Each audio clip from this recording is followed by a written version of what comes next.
Dr. Chantalyn Carpentier, who has what I think is the best title. Her title is Head of Trade, Environment, Climate Change and Sustainable Development at UN Trade and Development. So she clearly has a lot of her work cut out for her. We have Hanne Simonsen, Executive Vice President, Aluminum Metal at Norsk Hydro. I should also say that I'm an Indian that has lived in the US for a while, so I have now officially gone from talking about aluminium to aluminum, which is the American pronunciation. And we have Rafael Segrera, South American Zone President for Schneider Electric. Welcome all.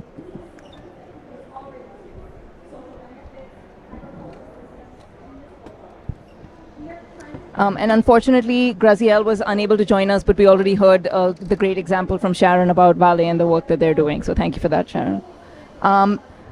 So we want to explore this topic with the terrific panelists here on this idea of how do we make the transition work for workers.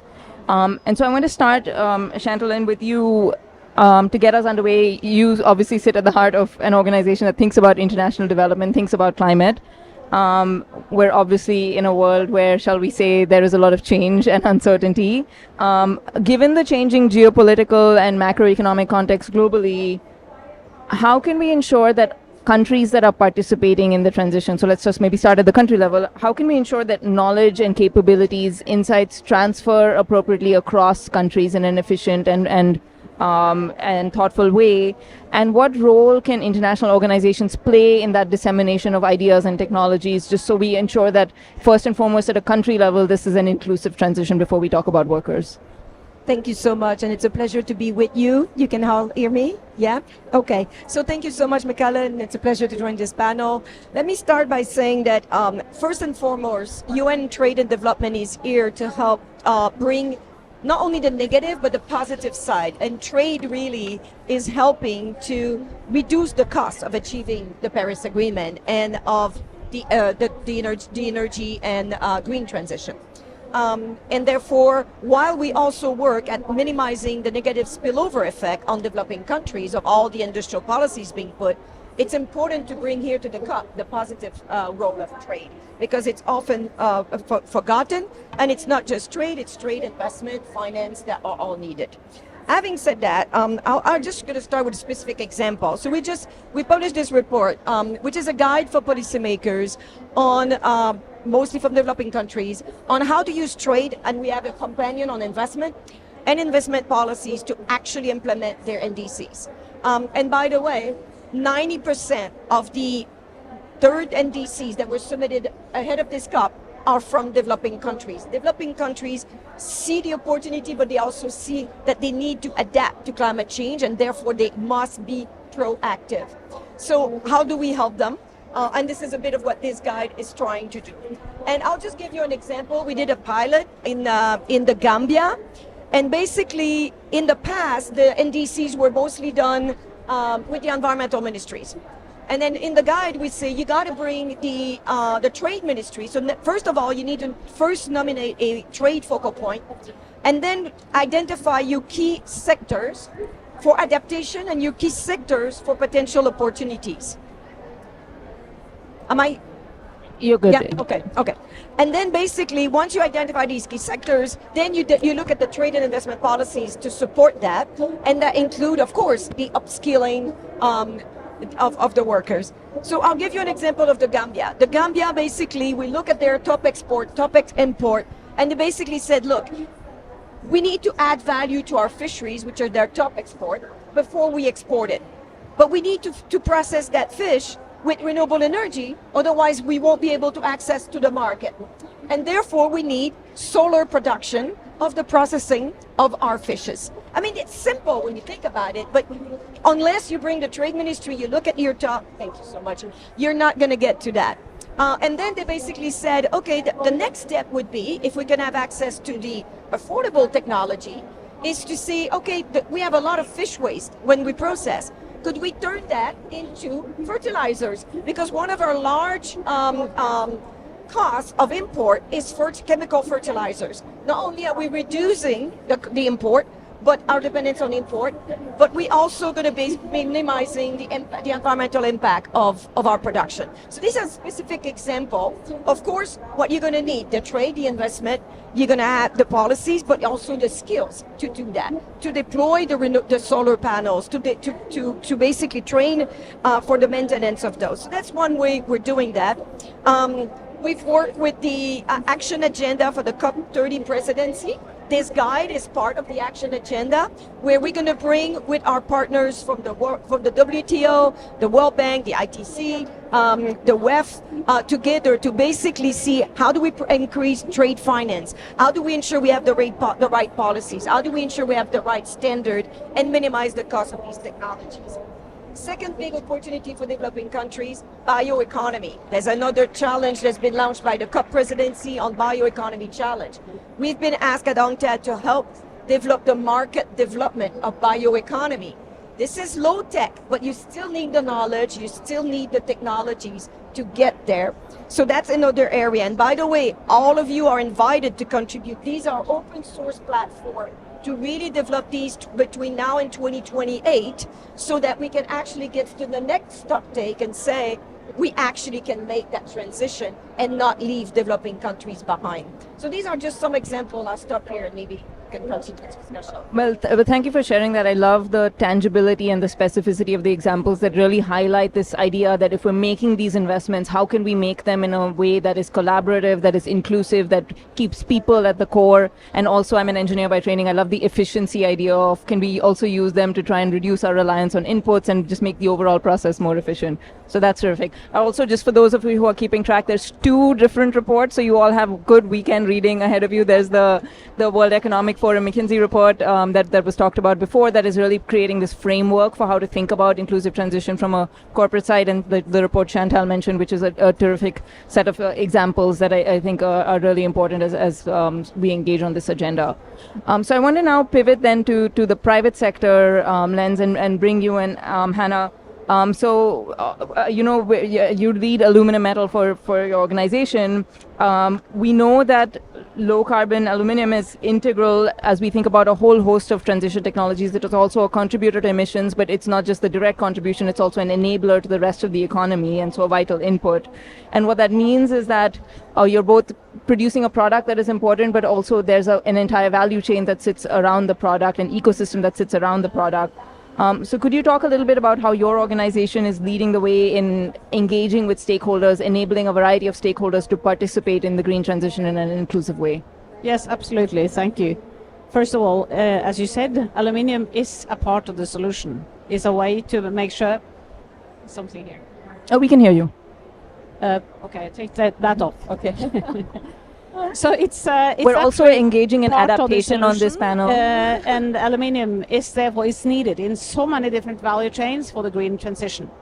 But in Hydro, we also believe that a green transition also needs to be a just transition, and that goes hand in hand. So this is about having a strategy for nature, for people, and for climate. And I'll come to that. I saw that model behind us earlier, which I liked very much, because you need to have an understanding of the context. You could have, as a corporate, you could have a strategy, but you need to understand the context. Therefore, that's also our approach to this. We need, therefore, to also engage the people so that we get that context right. So I'll give a couple of examples. And one I was just thinking of right now when I heard you talking. You talked about fish waste. In Norway, we actually found a solution to take fish waste and engage the local society and create that into biogas, which is now replacing natural gas into a cast house. So then you get kind of a win-win-win. You get a competitive energy source with engagement from the local community, meaning it also creates jobs and training opportunities for people, and you are at the same time lowering the emission. So that's one example. I think here in Brazil, it's a different context, very different context. We have quite some experience on engaging the local society, and that's absolutely needed. It was mentioned here, people are still demonstrating, say they need to be engaged more, and I'm sure we have a way to go. But what we do here is to engage people, and I'll mention two quick examples. We have something called a Sustainable Barcarena Initiative, which is really about, we took the initiative, we are doing the funding, but it's an independent fund where people in the local society, different stakeholder groups are engaging. So they are the ones do the guiding and prioritization of what we are going to fund. So that's just two examples. I could comment more if we have time afterwards. No, I love that because it's about, again, very tangible examples. So thank you for sharing that. But it's also this idea of this is possible to do, but it will require effort and engagement and intentionality to do it. And so how do you engage different stakeholder groups in driving that effort and that intentionality? It's not a given, but with effort it can come. So Rafael, I want to bring you in, again, thinking about this role of the private sector in developing or in delivering investment required by the transition. You're a global energy company. Your operations are, of course, affected by the climate policies of many different countries since you operate in many jurisdictions. So from a private sector standpoint, how can countries ensure their national transition plans are investable, allow for the private sector to participate, aligned with private sector ambitions, especially as we're seeing countries now resubmit the NDCs? How can we align public sector ambition with private sector investment opportunities? Because of course, doing that effectively, again, allows us to lift economies and drive economic growth. Thank you for the question, America. I would say, we are not in politics, but we need to react or adapt or anticipate some of the impact this can have, right? So let me give you the example first of how Schneider Electric is organized globally. So yes, we are a global company. We are actually a global energy tech company. And what we do for earn our life is we electrify, we automatize, and we digitize at the end processes for either industries, buildings, infrastructure, with the aim to decarbonize the industry, right? Now, we don't have one single headquarter, okay, or one single R&D center. What we have been organized in a way that today we have a hub, okay, that we have in the US supporting North America. We have one in Europe, in Paris, for whole Europe market. We have one in China, that is our second largest market. And then we have one in India that basically is supporting the whole global south. So what is a hub? It's not, it's all the thing that we have an end-to-end business where we have R&D, we have a sales marketing organization, so we have services organization, we have solutions organization that basically are closer to the markets and the needs of our customers, right? So we leverage the competencies of all the hubs, but we implement and adapt based on the needs of each market. So somebody was saying, you need to understand the context, and the previous, and you highlight this, I totally agree. The context of Brazil is not the context of Norway. It's not the context of the US, right? So we are part of the global, but probably we have easier and more characteristics similar in Brazil to India or in Saudi that we want to leverage in Indonesia. Therefore, this organization helps us to be faster in the way we take decisions. This is one thing. The other thing is, if you want to decarbonize, you need to also understand the context of each one of the industry, the level of maturity they have, right? I will give you one precise example that we have been working during the last more than 6 months, actually was 8 months, with the Sustainability Business COP that, is an initiative that born with the CNI and put together a bunch of companies, millions of companies through the different organizations. So we have 6 verticals that we say, okay, working group for energy transition, working group for nature-based, working group for food system, okay, and then 3 others. And then we also say, this will not happen if you don't have the finance adapted to this. So we have a transversal group for finance. And we have, I would say probably the most important, I'm suspect on this because this is the one I was, part of, and it's the one related to the green skills, right? So green skills for green jobs. And basically, this is when you talk to CEOs around the world, what is one of your key bottlenecks? If it's not people that have the competence, people that have the skills to implement, to use these technologies that are available, because the problem is not the technology. Technology exists for majority of the needs we have, right? But we need to be able to implement it, to use it, to deploy at scale, at speed, right? So basically this group bring all this, and Schneider Electric has participated very much. We have examples on how we train people. Actually, we have a target that was we need to train 1 million person around the world on competencies on skills in electricity and in digital. And guess what? We achieved the target 6 months prior to this. So we are now very motivated for the next cycle to train even more, right? So, and we learned big things during the SB Cup on how we can learn to do even more in the future, collaboration, practices, and so on and so on. Now, and you will know this number because this is coming actually from McKinsey, that we have a gap of 2.5 million electricians.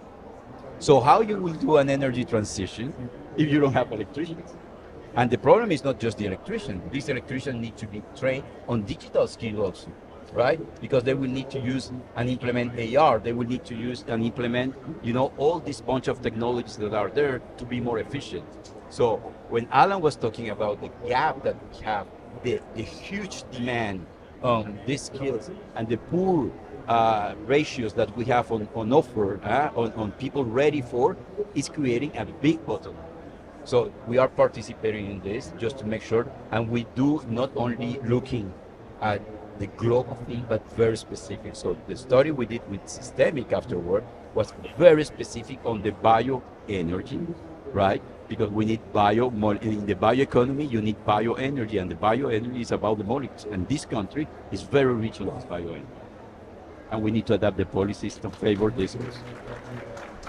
Terrific. I love again, lots of rich examples, but the idea of the need to do this in a context-specific way, and actually in your case, the organizational structure actually reflecting the local context, which is, I think then, as anyone that works in the private sector knows, how you design your organization influences how work gets done. So that's such a core part of it. But then also, I think this idea that yes, there will be job losses and job gains as part of the transition, but we need to then engage with how we actually drive that transition for workers, how we reskill workers, and then workers as a core part of enabling the transition agenda. So that, thank you for sharing that. So we have time for a few audience questions. If folks have any questions, I can hand over the mic. Any questions for our panelists? If there's no question, I will probably even comment a little bit more on this specific need that we have on the workers. And this bio segment, just in Brazil, we were talking about 760,000 potential new jobs. So yes, we will be losing some jobs because artificial intelligence, but we will be winning a lot if we, are very specific on this, just to give some numbers and context. All right, so I think if there are no questions, maybe one last set of questions, maybe I'll ask each of you just to close with, if you had one takeaway, one thing that the audience can go to tomorrow as part of their job, or one big insight that you want to leave them with, what would that be? Maybe Hannah, I can start with you. I think it's see people as at potential. It's about engaging their own employees, and we do that a lot, trying to delegate the responsibility as much as possible, upskilling by delegating and working in teams in across. So see people as a skill, and also the society around you. See that as a way to engage the people around you, because that's a fantastic resource for also the companies to continue to build. Wonderful. Yeah, I guess building on this, the guide actually says after you've nominated a focal point, you need to actually ensure you have the right line ministries at the table. Once you've, like the bioenergy, you need to, if that's going to be the sector, you need to bring that line ministry at the table, and you need the stakeholders at the table. Otherwise, it's never going to work. I think the lady from Valley was mentioning. But I want to go back to what you mentioned on access, affordable access to technology. Right now, the green technologies, the adaptation technologies, are typically having a higher tariff than the other one. They're also not subsidized compared to the other technologies. So we really need to start looking. And tomorrow morning, if you're free from 9 to 9:45, we're actually going to talk about how do you Love the actually plug. make technology affordable access to technology, because before you just skill the labor, you need to have the right technology. And sometimes it's low tech, but you still need that tech. And including solar, including if you look around the world, these technologies have higher tariff. They're escalating tariff on them the more you process. So we need to really address these issues. So workers as an asset, and then inclusivity. I'm just extrapolating a little bit from what you're saying, but if these technologies are not affordable, they're not going to be inclusive for people as individuals, but also countries. So the importance of affordability. Look, I think they said it very clear. I will just complement saying, to make this happen, you need the public and the private together. It's not only the private. We are part of the problem, but we are bringing the solutions also.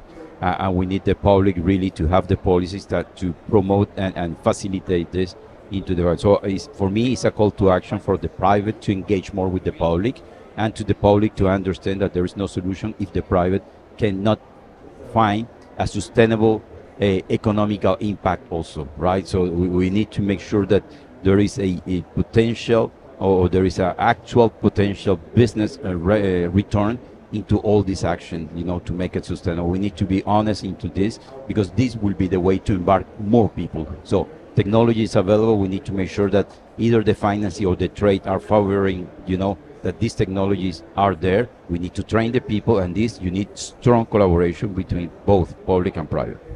Terrific. Well, please join me in a round of applause for our panelists. Thank you all.